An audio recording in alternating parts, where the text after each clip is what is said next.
우리가 정형외과, 신경외과에 가서 아프다고 하면 무조건 주는 약이 있죠. 바로 소염 진통제입니다. 그런데 이 소염 진통제 제대로 알고 드셔야 효과가 있다는 거 알고 있었나요?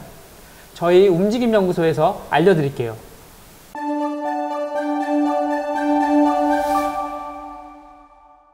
안녕하세요. 움직임연구소의 김박입니다. 병원에서 환자분들 치료를 하다 보면 수술을 했거나 심하게 아픈 분들은 2달 이상을 아침, 점심, 저녁으로 일정하게 약을 매일 드시는 분들이 정말 많아요. 빼먹지 말고 꼭 챙겨 먹어야 빨리 낫는다고.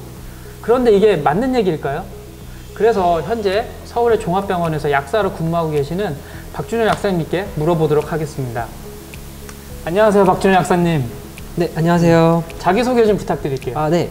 저 오늘 김박님과 오늘 만성통증과 염증에 대해서 오늘 다뤄보도록 하고 그거에 대한 약과 그거에 대한 치료, 그냥 그거에 대한 용법 같은 것들을 선생님하고 이야기 한번 해보겠습니다. 저는 서울대를 졸업했고 현재는 병원에서 약사로 일하고 있습니다. 아, 서울대 졸업하셨어요? 네, 엘리트신데. 졸업한 지 좀 됐습니다. 그럼 제가 궁금했던 거 바로 물어볼게요. 네. 저희 같은 경우에는 정형외과 병원에서 근무를 하고 있으니까 네. 이 근골격계 치료법은 크게 약물과 비약물적 치료가 있잖아요. 네.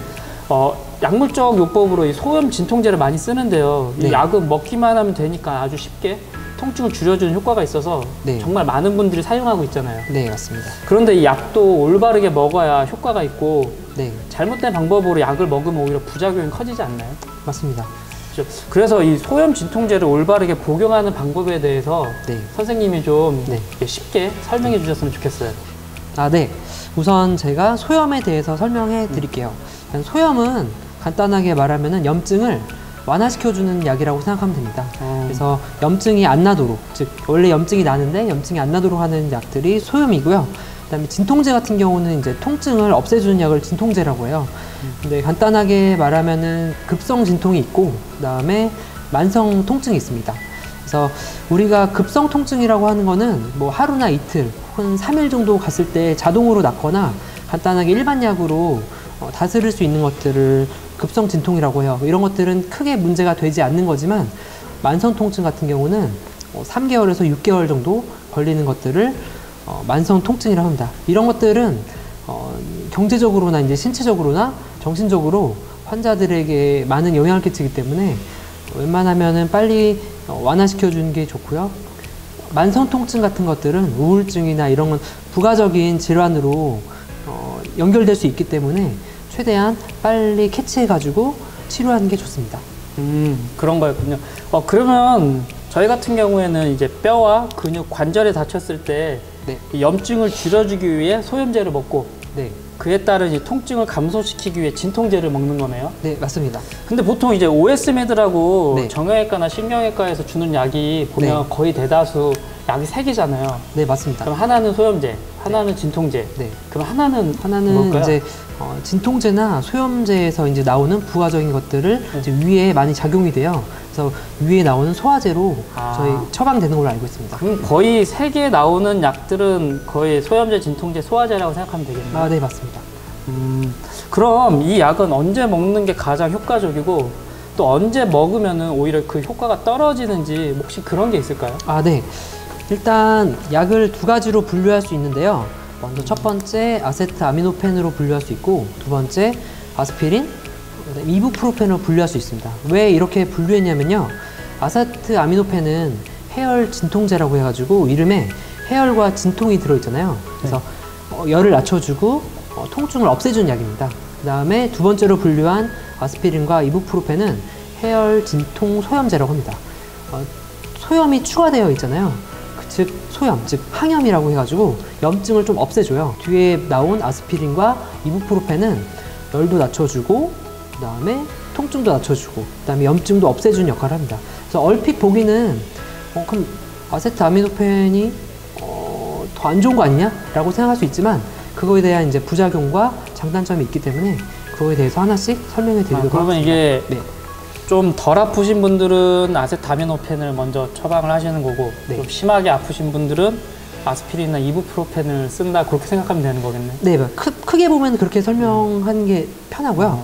그다음에 염증이 없으신 분들도 계시잖아요. 그런 분들은 염증이 없는데 굳이 맞아요. 굳이 소염제를 먹을 필요가 없기 때문에 그거에 대한 이제 부작용을 줄이려면은 방금 말씀하신 대로 그냥 타이레놀, 즉 아세트아미노펜, 즉 해열 진통제만 드셔도 괜찮을 것 같습니다. 그러면 이게 말씀하신 것처럼 따지면은 네. 이 소염 진통제는 부작용이 있다는 얘기잖아요. 네, 맞아요. 그죠? 그러면 한 번에 복용을 시작하면 네. 최장 며칠간 먹는 게 네. 가장 안정적일까요? 네, 먼저 완전히 정해져 있진 않지만 대충 14일에서 16일 정도 보름 정도 먼저 복용을 하시고 그다음에 이제 자기의 이제 상태가 있잖아요. 상태를 보고 이제 의사하고 이야기도 해보고 여러 가지 물리치료사님하고도 이야기해보고 그러면서 이제 약을 줄이든지 약을 더 늘리든지 아니면 다른 약으로 바꿀 건지 이렇게 한번 조정하는 기간이 좀 필요합니다. 근데 저도 워낙 환자분들이 이렇게 수술하신 분들이나 만성통증 환자분들이 도수치료하러 많이 오시기 때문에 그런 걸 저한테도 많이 물어보세요. 그래서 저도 여러 논문을 찾아봤더니 말씀하신 것처럼 보름인데 근데 이제 보름이 지나도 아프신 분들이 계시잖아요. 그러면 그런 분들이 이 약을 오래 복용을 하시게 되면 위나 장이나 그런 데 소화장기에 좀 문제가 있다라고 하는데 그럼 부작용 중에 제일 심한 게 소화장기 문제인 건가요? 아, 네, 맞습니다. 일단은 아까 약을 두 가지로 분류했는데요. 먼저 방금 말씀하신 대로 위랑 관련되어 있는 약은 두 번째 약, 즉 아스피린하고 뒤에 나온 이부프로펜이 있어요. 그래서 이 두 가지는 위장에 좀 약간 오래 드시면은 위장에 약간 안 좋은 부작용이 생길 수가 있습니다. 안 생기는 분도 계시지만 우리 부작용이 또 그래도 중요하잖아요. 그래서 부작용이 생길 수도 있기 때문에 한번 고려를 하셔야 될 것 같습니다. 그러면 허리나 뭐 어깨가 너무 아파서 약을 드시는데 약을 드시면 위가 아프거나 아니면 위궤양이 좀 심하신 분들은 의사 선생님이랑 꼭 얘기를 하면서 팔로우업을 하긴 해야겠네요. 특히나 위궤양이 있으신 분들은 더 위가 안 좋아질 수 있기 때문에 그래서 방금 말씀하신 대로 약간 추가적으로 이야기하자면요. 두 번째 약들은 공복에 먹으면 별로 좋진 않아요. 왜냐면 공복에는 위 때문에. 그래서 맞아요. 밥을 먹으라고 하는. 근데 또 환자분들이요. 이게 변비도 얘기를 많이 하세요. 장에도 문제가 있는 거죠. 장에도 영향을 끼칠 수 있습니다. 그런 분들도 계시고 그래서 만약에 방금처럼 말씀하신 대로 위에 문제가 있으신 분들은 소화제나 위를 보호해주는 약이 추가적으로 나가요. 즉 두 번째 있는 약 아스피린과 이부프로펜이 나올 때는 소화제가 같이 나가고요. 근데 만약에 변비가 있으시다 그럼 그 변비를 약간 완화시켜 줄 수 있는 뭐 마그밀이라는 약이 있거든요. 뭐 예를 들어 마그밀도 있고 뭐 마그네슘이 들어간 약이 있어요. 그런 것들을 약간 용량을 이제 보면서 조금씩 처방을 해주십니다. 아니면 또 유명한 약으로는 뭐 듀파 뭐 블라블라 이런 약이 있는데요. 그런 약들을 추가적으로 보면서 처방해 주는 걸로 알고 있습니다. 그래서 정형외과 약이 3개에서 많으면 4개 그 이유가 그거네요? 네, 맞습니다. 알겠습니다. 그러면 근데 사실 저는 군대에서 의무대를 나와서 제가 말씀하신 이부프로펜이나 아세트아미노펜이나 그런 거 알겠는데 사실 일반 환자분들 그런 거 잘 모르시잖아요. 맞아요. 근데 그러면 그렇게 나오는 아세트아미노펜의 대표적인 약이나 이부프로펜의 대표적인 약 혹시 약 이름으로 좀 얘기해 주실 수 있을까요? 방금 저희가 그냥 아세트아미노펜이라고 해가지고 못 알아들으셨던 환자분들거나 시청자분들이 있으실 것 같은데요. 엄청 많으실 겁니다. 그냥 간단하게 말하면은 우리가 편의점에서도 구할 수 있어요. 물론 약국에서도 구할 수 있지만 급할 때는 편의점에서도 구할 수 있습니다. 그 좀 유명한 약으로 타이레놀이라고 들어보셨을 거예요. 그렇죠. 다 아시죠? 이러면 다 아시지. 그럼 뭐 펜잘은 뭘까요? 펜잘도 같은 아세트아미노펜입니다. 그래서 그 두 개가 좀 유명하고 나머지 이부프로펜이나 아스피린, 뭐 판피린은 어떤 약이에요? 판피린도 아세트아미노펜입니다. 그래서 그럼 뭐 그 3개는 상관없이 그냥 아무거나 먹어도 상관없는 거네? 네, 상관없습니다. 물론 거기에 들어간 약간 용량이 좀 달라요. 그래서 조금 더 이제 예민하신 분들이거나 몸을 생각하신 분들은 용량을 좀 보시는 것, 그러니까 좀 더 들어간 어려운 이야기지만 용량을 보시면서 드시는 게 좋을 것 같습니다. 왜냐면은 거기에 이제 옆에 써 있거든요. 한 알의 용량이 어느 정도다.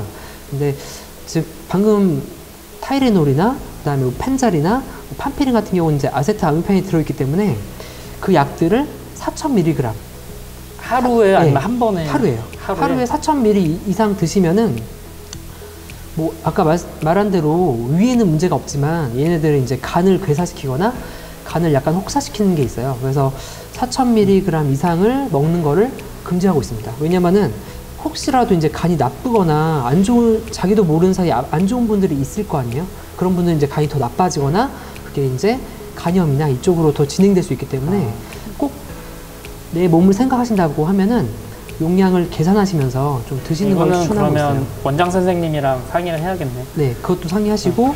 그럼 이게 그 감기약이나 뭐 약 먹을 때 네.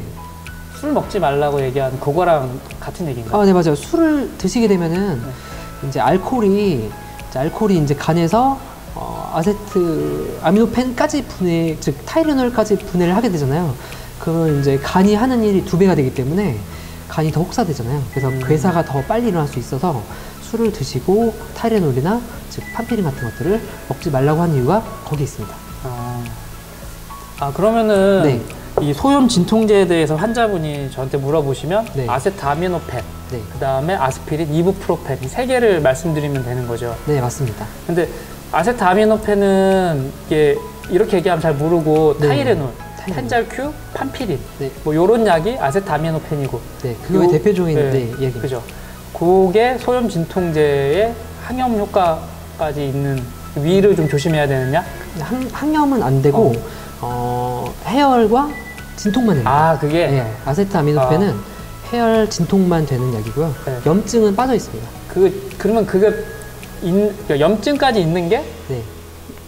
아스피린, 이부프로펜. 네, 맞습니다. 요렇게. 네. 그러면은 아세트아미노펜 먼저 먹어보고 네. 그 다음에 안 되면 강도가 진통이 안 되면 그 다음에 아스피린, 이부프로펜. 네. 그렇게 먹어야 된다. 네. 그러니까 먹을 때는 15일 이상 장기 복용하지 말고 네. 그렇게 할 거면 네. 담당 의사랑 네. 진료를 한번 봐야 된다. 네. 15일 그쵸? 정도, 보름 정도 먹어보시고 그 다음에 처방이 났으면 먹어보시고 나의 상태를 먼저 보고 그 다음에 담당 의사랑 한번 상의를 하시는 게 좋을 것 같습니다. 추가적으로 아스피린은 진짜로 아스피린이라는 이름으로 나오고 있고요. 이부프로펜은 브루펜이라고 들어보셨죠? 네, 애기들. 네, 맞습니다. 그 애기들도 먹어도 되지만 어른들도 브루펜을 드셔도 돼요. 그래서 브루펜이라는 이름으로 유명하기 때문에 그걸 찾으셔도 되고, 그것도 마찬가지로 가정 상비 의약품으로 아주 안전하고 유명한 약이기 때문에 꼭 약국에서는 당연히 팔지만 급할 때는 편의점 가서도 구하실 수 있습니다. 그러면 그 15일 동안 자기가 확인을 해보라는 게 네. 통증에 경감되고 염증에 경감되는 걸 확인하고 네. 그 다음에 이제 속이 안 좋거나 네. 위나 아니면은 뭐 변비나 네. 그런 게 있으면은 찾아가서 의사 선생님 찾아가서 얘기를 해보라는 거죠, 상의를. 네. 내 몸에 이상이 있거나 다른 증상이 나타나게 되면은 꼭 이야기를 하셔가지고 약을 약간 용량을 줄이거나 본인에 맞게 한번 처방을 바꾸셔야 될 것 같아요. 다른 증상이란 뭐를 할 수 있을까요? 아스피린 같은 경우는 이제 편하게 말하면은 피가 이제 멈춰야 되잖아요. 상처가 나면은 앞에 수술을 앞두고 피가 멈추지 않으면 이제 수술을 못 하잖아요. 그게 더 심해지는 분들도 계세요. 그래가지고 그런 것들을 좀 조심하면 될 것 같고요. 약을 드실 때는 뭐 간단하게 음식과 관련된 게 있다고 하면은 자몽 같은 게 있어요. 네, 자몽 같은 음식들을 드시면서 방금 말씀드렸던 그런 약들을 같이 드시게 되면은 원하지 않는 효과가 나타날 수 있기 때문에 원하지 않는 효과라면은 더 효과가 즉 몸에서 약물이 반감기라고 들어보셨죠? 그래서 원래 몸에 뭐 일주일 동안 있거나 원래 몸에 일주일 동안 있다 몸에서 나가야 되는데 예를 들면은 그 일주일이 아니고 한 14일이나 한 달가량 몸에서 이제 있어가지고 더 효과가 더 크게 나타나는 그런 것들을 말합니다. 즉 자몽 같은 경우는 자몽은 우리가 흔하게 먹는 음료수잖아요. 그런 효과를 가지고 있는 것들이 자몽 같은 음식들이 대표적인 약이라고 생각합니다. 그럼 뭐 오렌지 주스 같은 것도 조심해야 되나요? 근데 오렌지 주스는 괜찮아요. 괜찮아요? 네. 자몽이랑 오렌지 비슷한 것 같아서. 네, 근데 자몽에는 다른 어떤 성분이 들어있어서 자몽 음료 같은 걸 조심하라는 얘기네요. 네, 맞아요. 자몽류가 들어있는 음료는 좀 조심해야 됩니다. 네, 그러면은 제가 이제 저희 환자분들한테 네. 이런 질문에 대해서 하신다면 제가 말씀드릴 수 있는 거는 네. 약은 소염제, 네. 진통제, 그리고 소화제, 네. 위 보호하는 소화제 네. 또는 뭐 변비약 네. 이런 식으로 3개나 4개 정도 들어가 있을 것이고 네. 약은 최장 15일 정도 드셔보시고 네. 그다음에 본인의 몸 상태에 맞춰서 네. 더 드시고 싶거나 아니면 약 효과가 떨어진다면은 원장님이랑 상의하셔서 네. 더 어떻게 드실지 처방할지 상의를 해보라고 말씀드리면 되는 거죠. 아, 네, 맞습니다. 그렇게 말하는 게 제일 좋을 것 같습니다. 알겠습니다. 저는 나름 이제 어느 정도 환자분들이 오시면 자신 있게 이렇게 말씀드릴 수 있을 것 같아요. 아, 네. 오늘 귀한 시간 내주셔서 좋은 말씀 해주셔서 너무나 감사합니다. 아, 저도 오늘 즐거운 시간이어서 너무 감사했습니다. 네, 또 봐요. 네, 또 뵙겠습니다. 움직임연구소에 궁금하신 점 있으시면 댓글로 남겨주시고요. 이번 영상도 많은 분들께 도움이 되셨으면 하는 마음입니다. 시청해주셔서 감사합니다.